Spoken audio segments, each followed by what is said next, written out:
Bismillahirrahmanirrahim. Assalamualaikum warahmatullahi wabarakatuh.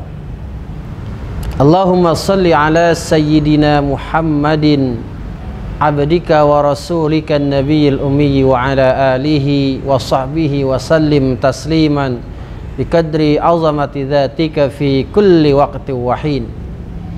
Amma ba'du, saudaraku yang dirahmati Allah Subhanahu wa ta'ala, puji syukur hanya milik Allah. Salawat dan salam semoga tercurahkan ke pangkuan Nabi besar Muhammad sallallahu alaihi wasallam, teriring doa dan harapan agar kita semua dicatat sebagai hamba-hamba Allah yang nantinya akan mendapatkan syafaatul uzma di yaumil qiyamah.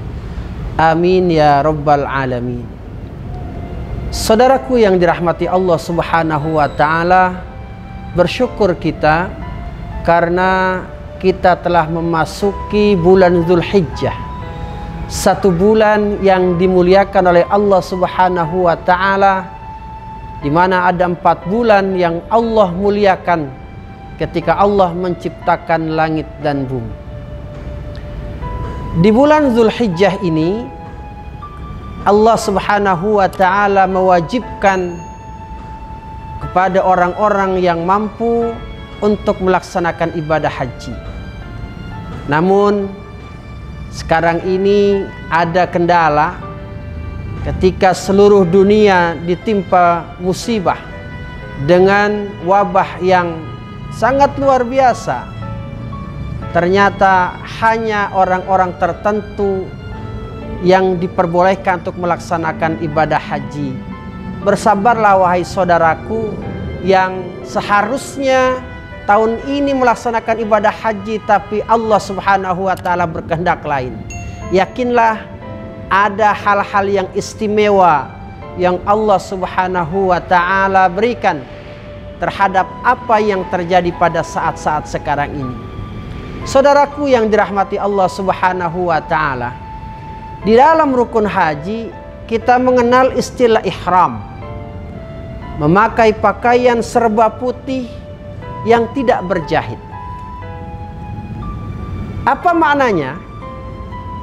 Ini adalah implementasi daripada pelaksanaan ibadah kita kepada Allah Subhanahu wa ta'ala, di mana ketika kita melakukan ibadah kepada Allah, maka harus dimulai dengan hati yang bersih, hati yang putih, hati yang suci. Agar apa?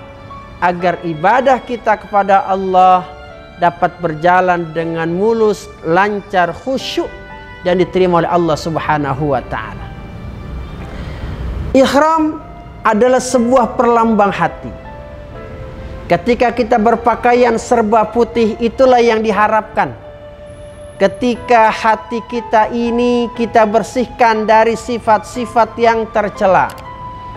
Hati kita bersihkan dari sifat-sifat yang merusak seluruh amal ibadah kita.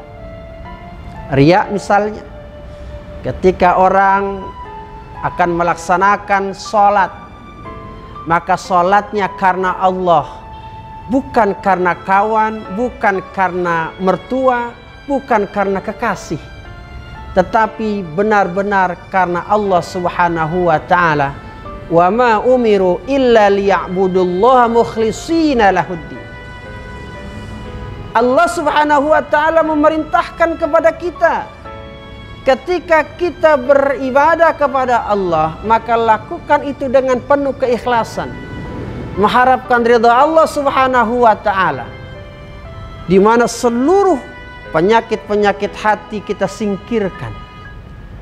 Insya Allah ketika itu kita lakukan, maka Allah Subhanahu wa ta'ala akan menerima seluruh amal ibadah kita. Nanti di yaumil qiyamah, di hari akhir, la yanfa'u malun wala banun illa man atallaha biqalbin salim.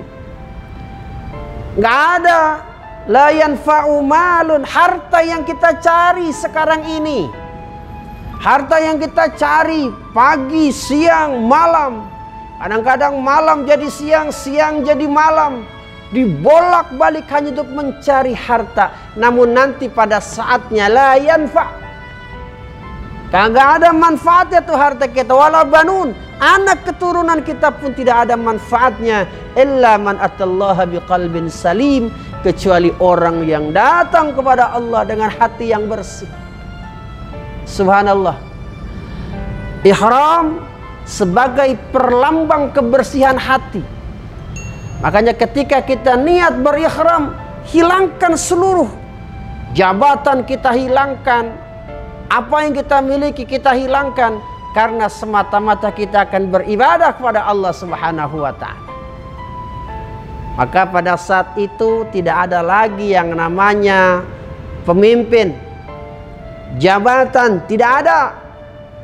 Atasan sama dengan bawahan, semuanya sama di hadapan Allah, serba putih ketika kita niat untuk melaksanakan ihram. Oleh karenanya saudaraku yang dirahmati Allah, hal yang tersirat dari makna ihram, bagaimana kita bisa memutihkan hati kita, artinya menghilangkan segala macam penyakit yang ada di dalam diri kita, agar ibadah kita ini lebih baik lagi. Karena ketika kita mencari ridha Allah, maka Allah pun akan memudahkan segala urusan kita. Gampang aja, simple aja. Ketika kita mencari keridhaan seseorang, seorang kekasih, seorang pria suka dengan seorang wanita. Ketika muncul rasa suka, maka apa yang diperintahkan oleh sang kekasih tadi akan diturutin oleh kekasihnya. Pun kepada Allah, ketika kita mendapatkan ridha Allah, yakinlah Allah akan memberikan apa yang kita minta, apa yang kita inginkan, maka Allah Subhanahu wa ta'ala akan memberikan itu semua.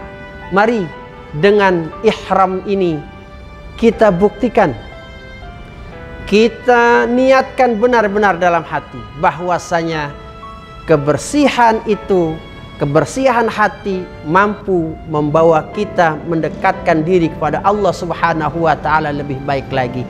Ihram sebagai tanda di mana makna yang tersirat adalah sebaik-baik orang yang beribadah kepada Allah adalah orang yang membersihkan hatinya terlebih dahulu untuk beribadah kepada Allah Subhanahu wa ta'ala. Mudah-mudahan ada manfaatnya di waktu yang singkat ini, dan mudah-mudahan ini semua menjadi bahan renungan kita ke depan, agar makna yang termaktub di dalam ihram ini menjadi sebuah pegangan kita dalam beribadah kepada Allah Subhanahu wa ta'ala. Assalamualaikum warahmatullahi wabarakatuh.